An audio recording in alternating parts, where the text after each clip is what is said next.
Munisipyo ng San Francisco hinay-hinay na ang milambo. Iniamoy tagsugilon kumanbuntag ni Provincial Governor Lyndon Barbers ning tigbalita.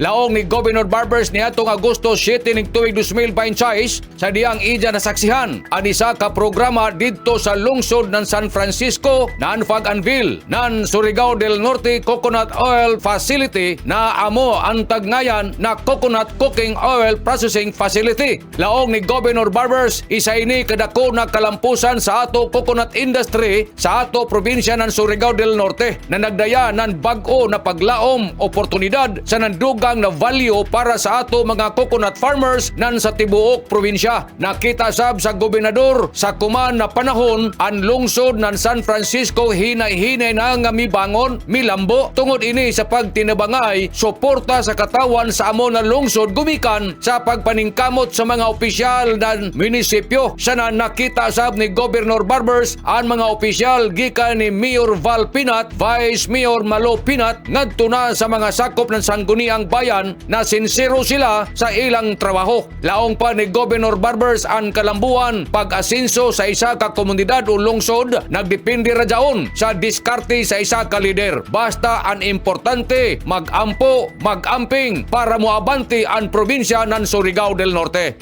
Nanukad gikan diri sa Kapitolyo, ini si Marictioners, Marconsim Vlogs, Mario Conales, Simurlan mula ang salamat, marajaw na adlaw natong tanan.